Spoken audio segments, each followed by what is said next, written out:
This is your GMA Regional TV. Buong puso para sa Pilipino. Kini mga dagkong balita karong Biyernes. Barangay Ski Chairman sa Tuburan, Cebu nga nangawat og 30,000 pesos sa sud sa munisipyo gisikop. Warehouse sa Mandawi City naog daw sa sunog.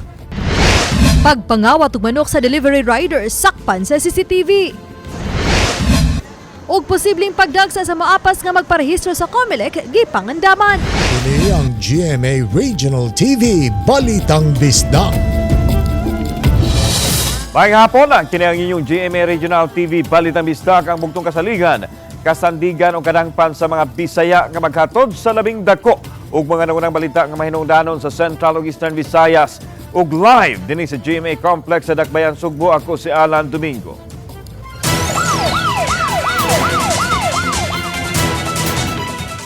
Usa ka 29 anyos nga babae nga gingong namaligya og fake government documents ay nadakpan sa entrapment operation sa National Bureau of Investigation or NBI Sevro ug sa Bureau of Internal Revenue sa Dakbayan sa Naga.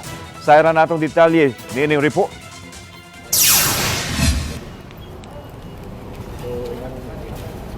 Sa video nga kuha sa NBI Sevro nasakpan sa akto ang suspek nga si Verlyn Subrayan nga namaligya og falsified government documents nga naglakip sa BIR tin cards og PhilHealth cards.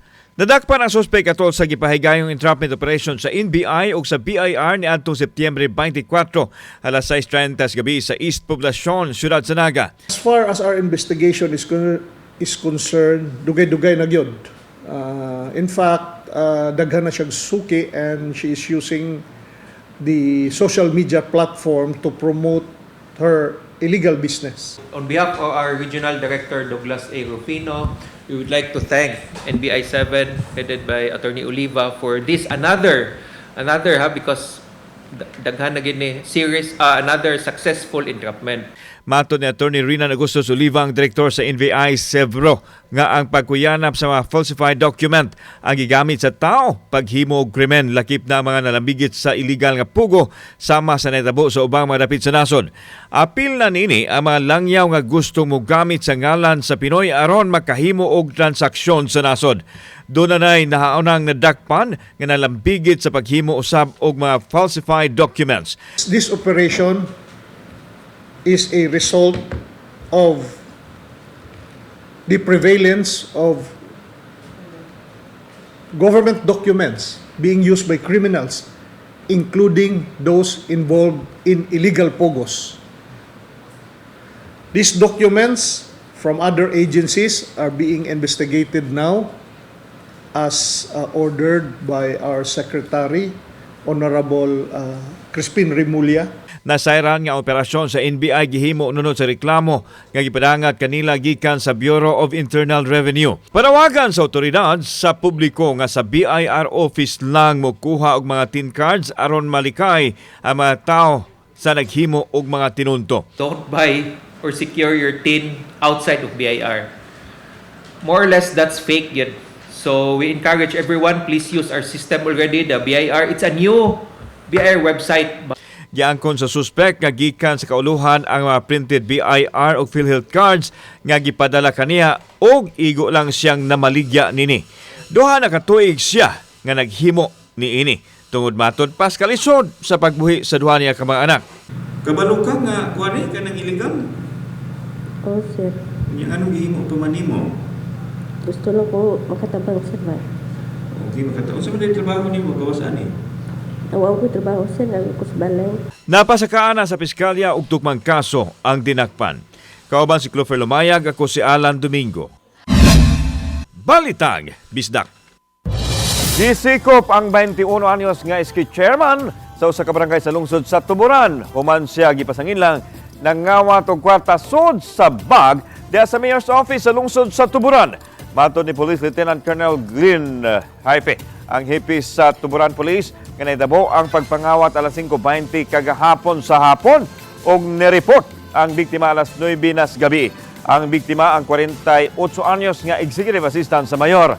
Matod pa ang suspitsado mibisita sa buhatan sa mayor ug sa dihang migawas ang biktima sa opisina.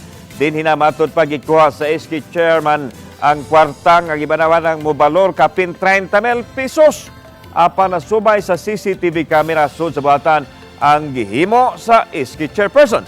Hinungdan nga ginakop kini kagabi apan ang nauli nga kwarta mobalor na lang sa kapin 3,000 pesos. Kasong theft ang ipasaka sa biktima batok sa suspitsado.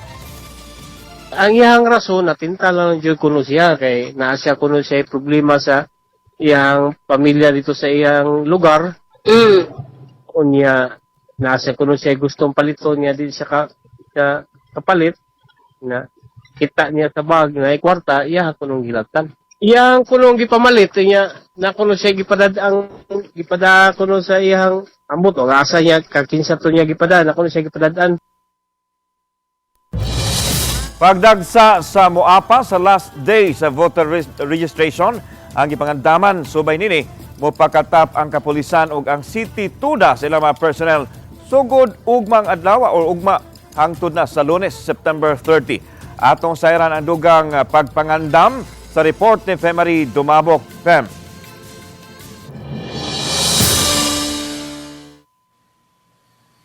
Lana bantayan sa Talisay City Comelec nga sugod niya itong Martes ni doble ang gidaghanon sa mga nagparehistro ikumpara sa mga niaging simana. Dinhi sa first floor sa Osaka Mall sa Barangay Bulacau sa Dakbayan sa Talisay, gihimo ang first step ang pag-fill out sa form o pagsumiti sa mga rekisito. Usa sa naabtan sa GMA-RTV ginihang buntag kining mag-inahan nga parehong nagpa-transfer sa ilang rehistrasyon gikan sa lungsod sa Aluginsan. Matod sa senior citizen nga inahan nga tungod sa iyang gipamati sa lawas sud sa pipila ka buwan, karon lang gyud sila nakahigayon. Pasalamat na lang nila nga di pa kayo dagsa ang mga tawo. Natay gipamati pila ka buwan ko kalakaw. Ganahan ko mubutar kay parang o katungod ato ba nga mubutar gyud ta kay maot po kay nang kolorom kay taba.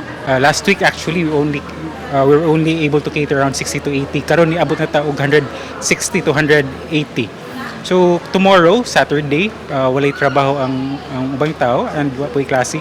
So we're expecting mas daghan tomorrow. The last day of registration, kutob ta alas 5 gihapon, but starting alas 3 magsuwat kami sa lista sa mo register or transfer or reactivate.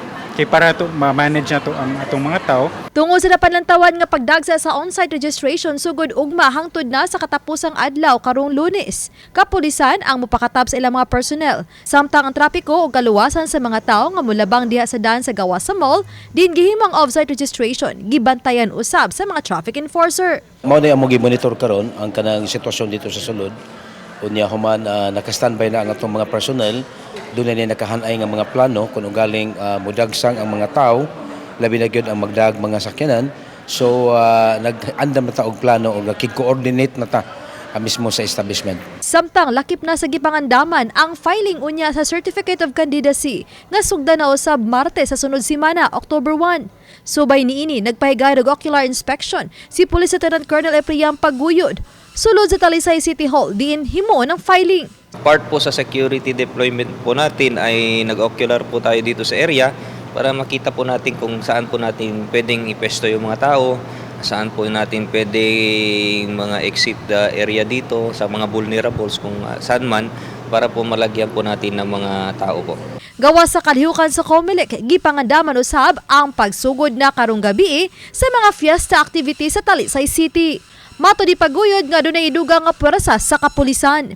Gawas sa mga nightly activities, himuno sab ang alay lakad karong Domingo diin ang kita niini alang sa mga scholars sa Dakbayan. Dakan kitag mga events karon actually natay national na horse show, na mountain biking, na race, na ay of course the usual the Halha Dinasal Festival, of course Miss Talisay, natay Queen of Mother na events, natay Festival Queen, and most importantly the Nochela concert nato ika October 15.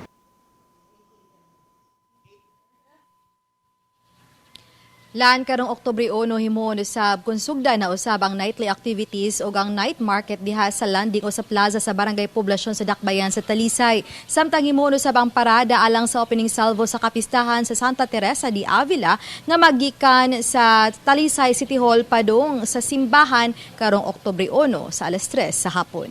Lan? Okay, daghang salamat, Femari Dumabog.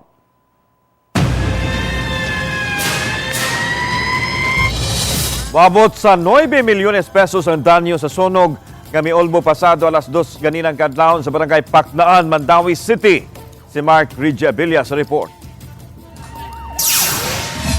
Nadawat sa Mandawi City Fire Station ang alarma sa sunog alas 2:08 ganihang kadlawon. Giisa nila ang first alarm pagka alas 2:14. Matod ni Fire Officer 2 Mark Louis Yap, fire investigator sa Mandawi City Fire Station, nga giisa nila sa third alarm mga alas 2:49 sa kadlawon tungod sa pagdako sa kayo. Alas 4:12 na under control ang sunog. Nag-fire out alas 4:12 gyud nya.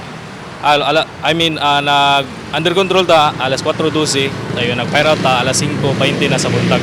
Matod ni Yap, napugnan nila ang pagkatap sa kayo sa kabalayan. Under investigation pa sir ang ato ang cause sa atong sunog. Wala ka tabukon mga panimay sir? Wala ra sir, na-contain gyud siya nato sir sa katong factory ra gyud sir, dito ra gyud siya na-contain. Gilamoy sa sunog ang usa ka storage facility nga nahimutang sa Zone Palia, Barangay Paknaan, Dakbayan sa Mandawi. Kauban si Marlon Milgazo, Mark Ridgeabilia. Balitang Bisdak.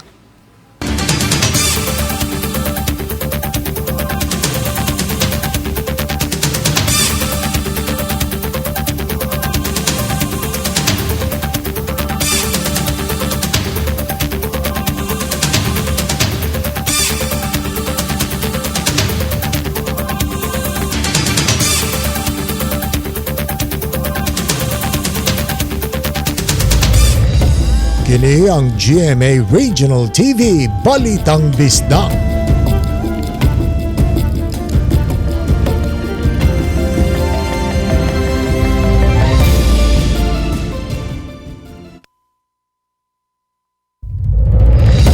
Kini ang GMA Regional TV Balitang Bisdak. Nakapahigayon og tigom ang Mandawi City Commission on Elections uban sa kadaguan sa Mandawi City Police aron hanayon ang seguridad sa pagsugod na sa filing sa Certificate of Candidacy sa Oktubre 1. Si Mark Ridgeabilia sa report. Karong adlaw, Biyernes, inanay ng midaghan ang mga Mandawihanon nga nagparehistro sa COMELEC. Matod ni Jacqueline Riuan, election assistant sa Mandawi City COMELEC, nga mas daghan kini itandi sa mga nagparehistro sa COMELEC sa Mandawi City Sports Complex sa miaging semana. Gipahibaw usab ni Riuan nga sa katapusang adlaw sa registration, himuon kini sa usa ka mall sa Dakbayan sa Mandawi. Dili available ang complex ana nga pizza, so adto mi didto kay mas comfortable didto. Mas hayahay, dili lang sa mga tao, kung dili sa namo sad nga mga staff sa COMELEC. Samtang nakapahibaw na og tigom tali sa mga opisyal sa Mandawi City Police Office ug sa Mandawi City COMELEC. Sa pakighinabi sa telepono, gipahibaw ni Police Lieutenant Colonel Mercy Villaro, spokesperson sa Mandawi City Police, nga mitambong sa tigom mao si Attorney Ana Flor Gahilde, election officer sa Mandawi City COMELEC. Bisan kung walay nakitaan nga init nga panagbangi sa politika sa Dakbayan, gipahibaw ni Villaro nga ipatuman gihapon nila ang maximum deployment sa kapulisan. Sa Oktubre 1, 5-8, ipahigayon sa Mandawi City Sports Complex ang filing sa COC. Samtang sa Oktubre 2, 3, 4 ug 7, ipahigayon ang filing sa COC sa buhatan sa COMELEC. Although nga wala man sa mga history diri sa Mandawi nga during sa filing, wala man jud na siya mga kagubot na itabo history. Sa mga reported ba, wala tayo reported even before. So padayon lang gihapon, muhatag lang gihapon mig maximum deployment. Kauban si Marlon Milgazo, Mark Ridgeabilia. Balitang Bisdak. Kapin sa 300,000 pesos nga balor sa illegal nga drugas ang nasakmit sa Talisay City Police gikan sa upat kanidakpan sa taga Lagtang ug Haklupan sa Talisay City. Ang upat ang matod pa mga bata-bata sa wanted sa Talisay City Police nga si alias Tian. Kinsa na mosil sa Chief Tanod sa Kandulawan, kaduhan na kahigayon. Unang operasyon nahimo sa Purok Tambis, Barangay Haklupan, di nasikop ang 24 anyos ug ang 20 anyos nga mga lalaki. Nakuhaan ang droha. Gidudahang shabu nga 50 gramos. Kadunay gibanabanang balor nga 340,000 pesos. Sa sunod yung operasyon, gihimo sa Barangay Lagtang ug nasikop ang 32 anyos ug ang 31 anyos nga mga lalaki. nasakmitan sab sila sa giroang shabu nga nitimbang og 1.15 grams nga dunay gibanaban ng balor nga 1,020 pesos. Naibawaan nga ang upat ka madinagpan mga bata-bata kuno ni alias Tian. Sila usab ang gipabaligya ni alias Tian sa ilang illegal nga drugas. Si alias Tian mao ang suspek sa pagpusil sa hipi sa barangay Tanod sa Kandulawan ni atong miaging buwan o sa miaging simana. Sa ato mga kapuso motorista diha, magdaginot una kay laing pagsaka sa presyo na usab sa mga produktong petrolyo sa sunod semana. Gipahibaw sa Department of Energy Oil Industry Management Bureau nga mosaka sa kapin 30 centavos ngadto sa 60 centavos ang gasolina. Sa 65 centavos usab ngadto sa 90 centimos ang pagsaka sa diesel, samtang na sa 40 centimos ngadto sa 50 centimos ang sa kerosene. Sugod nga ipatuman ang uminto sa presyo sa produktong petrolyo sa unang adlaw sa buwan sa Oktubre. Ang kagubot sa tunga-tungang sidlakan ug ang paghunong sa oil production sa Libya may duha ka hinungdan sa pagsaka sa presyo niini.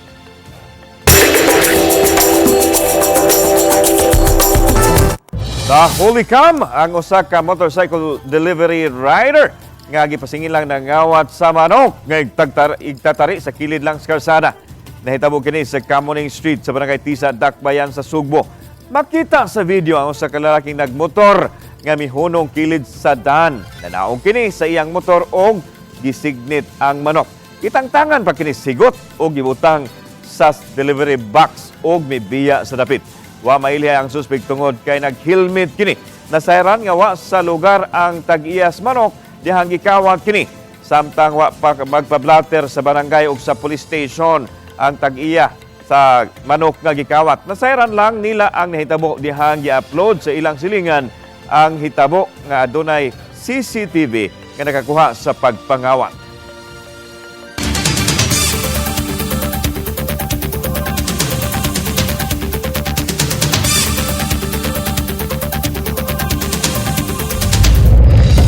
Kini ang GMA Regional TV Balitang Bisdak.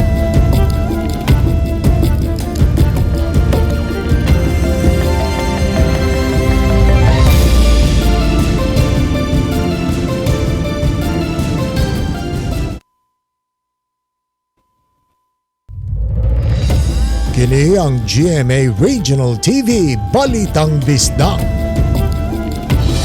Nakadawatong report ang kagamhanan sa Dakbayan sa Lapu-Lapu kabahin sa illegal ng kalihukan sa usa ka business processing outsourcing sa Dakbayan.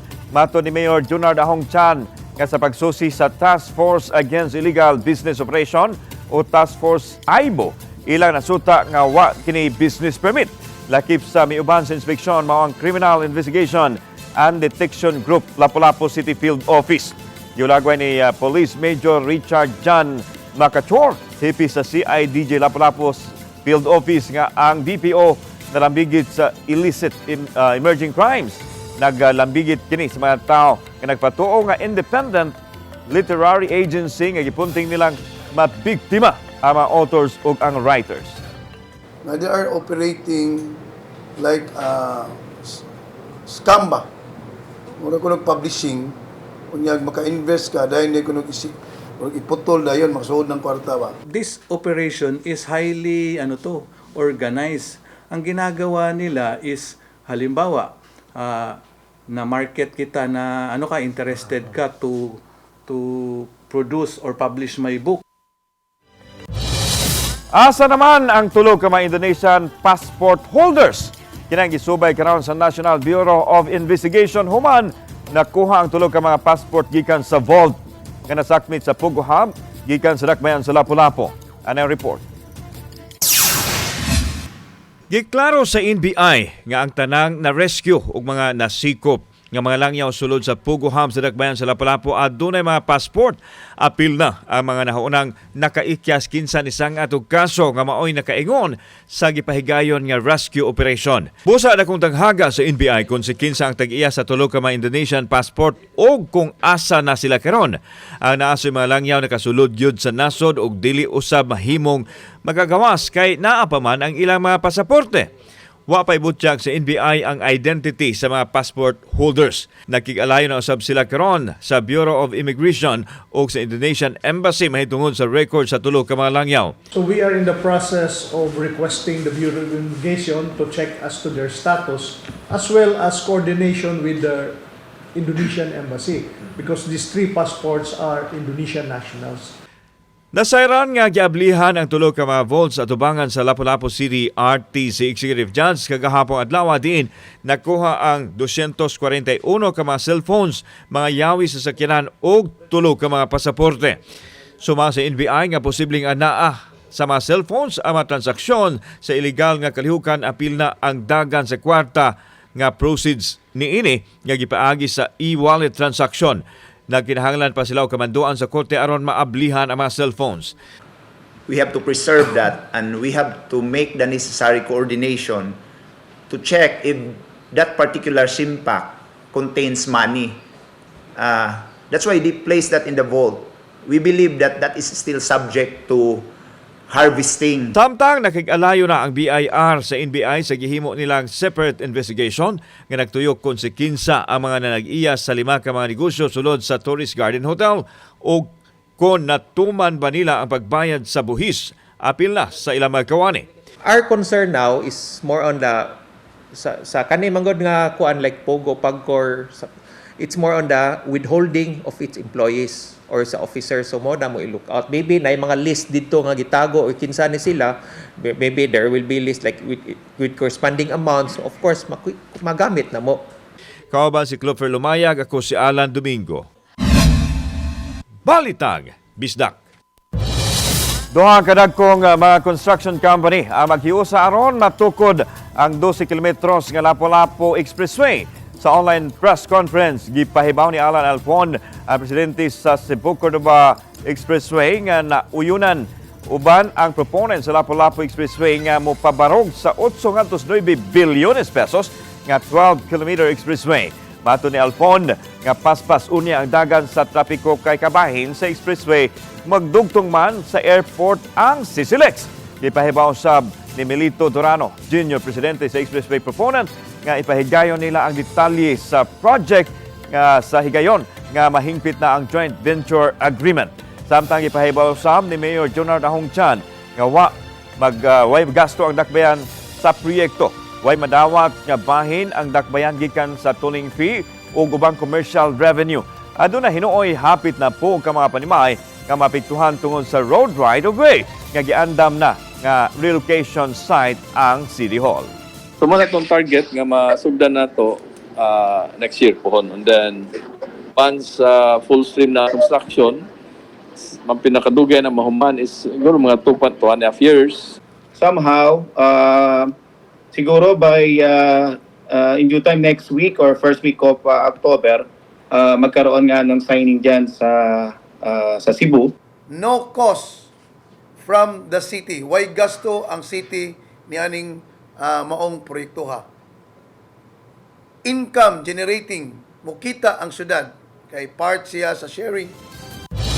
Muusa ka tuig na karon human gipasangil sa usa ka ero nga ginganlan og spike og sa laing 4 ka mga ero nga nakapatay sa ilang amo. Atong pangmustahon ang maong mga ero. Sa detalye, ano ang report ni Femari Dumabo. Kahinumdum pa ba kamo sa mga ero nga ginganlan og Spike and Friends? Human nga nag-viral sila online sa niaging tuig, human gipasangilan nga mo'y ni paak-paak ug mo'y hinungdan sa pagkamatay sa ilang 63 anyos nga among si George Mayol. Napalga na patayng lawas ni Mayol nga naa na sa state of decomposition. Setyembre 28 sa niaging tuig, sud sa Pansayan. Di nagisi-gisi ang gisulob diini hinungdan nga gidudahang gipaak kini. Og nabili na lang sa bakanting luna ang 5 ka mga ero nga sila si Spike and Friends. Apan nasuta nga natural death ready ay ang hinungdan sa kamatayon ni Mayol. Gahapon, si Spike uban sa bag-ong nag-atiman kanila nga si Alexa Ina ang niduaw sa lubnganan ni Mayol. Promise naman jud ko na before pa man katong pagkuha na ko nila na nakingon ko na mukuan Facebook niya ni sa iyang kuan ito na ko si Spike. Ni dako maayo ni bugat lisod na kay dad-on before kana makaya pa na ako siya pero karon murag dili na lisod na kaayo need na nako yaya niya kada lalaki na liyayo para makatiog. Si Spike ug laing upat ka mga iro ang giatiman ni Alexa sa barangay Kan-Asuhan sa Carcar City. Diin lingaw sila sa pagpangaligo sa sapa, dungan nga pagkaon og pakigdula sa ubang mga iro. Apan matud pa wa mahitabo nga nakapaaki ni og tawo. Nay uban na nauna labas yung tinuod mo ng mga hadlok, pero para nako di jud man tinuod. So dili jud gumutuon na naadyoy iro na muunay. Pagpakita lang kini nga sakto ang panultihon nga ang mga iro man's best friend. Uba ni Godfrey Relien, Femery Dumabok. Balitang Bisdak. Nadakpan sa kapulisan sa Labangon Police Station sa Cebu City Police Office ang usa ka snatcher nga gitumbok usab nga tulisan sa may Stabiliano Street, Barangay Punta Precisa, siyudad sa Sugbo, Martes sa gabi. Ang nadakpan si Ken Baclayon Tugahan, 20 anyos, residente sa sitio Apersuran, Barangay Kinasangan, Pardo. Atong sa alarma, naaktuhan ang suspek nga nagdala og 38 kalibreng revolver nga dunay usa ka bala. Sa investigasyon sa otoridad, ang suspek giingong usa sa mga notadong snatcher og manulis pa yun sa mga pasahero sa jeep diha sa Natalio Bacalso Avenue. Nadakpan na sa kini-kaniadto sa kasong pagpanglabni ug pagpanulis. Kasong kalapasan sa Republic Act 10591 ang ipasaka batok sa suspitsado. Gitugyanan ni Lapu-Lapu City Mayor Jonard Ahong Chan sa dakpan sa Lapu-Lapu sa mga investigating agency ang isyu kabahin sa Pugo. Sa miaging maadlaw, gipahibaw sa mayor nga hingpit nang gitakupan ang investigasyon sa pagpangrunda sa Pugo operations nga nimutang sa Barangay Agos. Iyang gipasabot nga nasangat na korte ang kaso og lisod na alang kanila kung muluwat pagpamahayag kabahin nini. Itugyan na usab sa mayor sa mahinsya sa Kamhanan nga mipahigayon karon og investigasyon sa Pugo operation sa Dakbayan sa Lapu-Lapu. Ano na sa korte? Nas korte, sir. Sa ito pa di na kami siguro na. Di lang ko kay subsidi niya taana, nanaraman na, yung buhay statement, patay.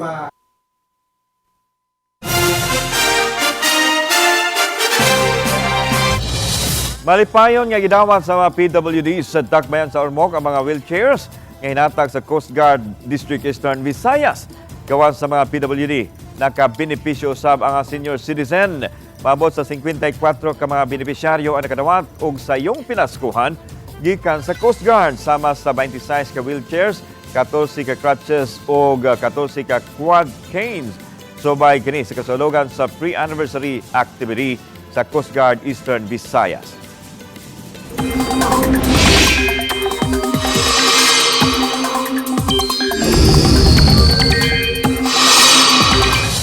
Nahimo na usa ka bagyo ang gimonitor nga low pressure area nga naa sa sulod sa Philippine Area of Responsibility. Kini ang ikaunom nga bagyo sulod lang sa buwan sa Setyembre o gitawag kini og bagyong Hulyan. Uwahing nasigpatan kini sa pag-asa sa gilayong 525 kilometers sa sidlakang bahin sa Itbayat, Batanes. Ubos sinuon ang tsansang mulandfall kini. Gawas nini adunay lain pang bagyong gimonitor sa gawas sa PAR. Base sa datos sa Metro Weather, posibleng makasinati og pag-uwan ang pipila ka bahin sa Eastern Samar ug Leyte provinces.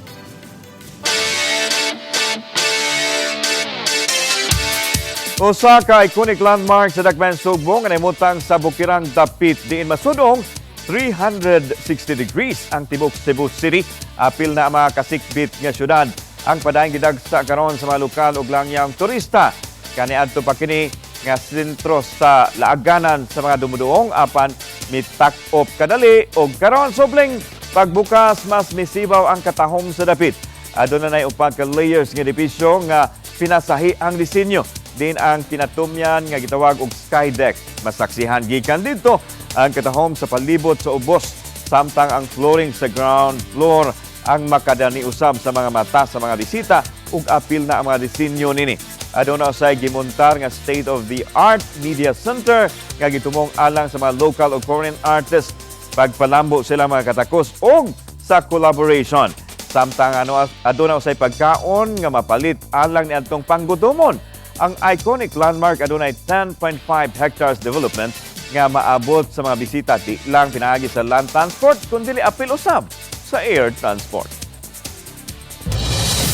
Samtang makita ninyo kini mga episode sa official website sa GMA Regional TV, www.gmaregionaltv.com Pwede usab ninyong mabisita ang among official YouTube channel, GMA Regional TV, ug i-click ang subscribe button alang sa labing init nga balita gikan sa mga rehiyon. Botamong pasalamatan ng mga kapuso sa lain-laing bahin sa Pilipinas, apil ang mga kapuso nato abroad tungod sa GMA Regional TV Local News Matters. Kami, ang GMA Regional TV Balitang Isda, kinatibukang pwersa alang sa mas dagkong misyon ug mas salapad nga pag-alagad sa nasod. 89 kaadlaw na lang mga kapuso, Pasko na. Maayong hapon mga kapuso ug happy weekend.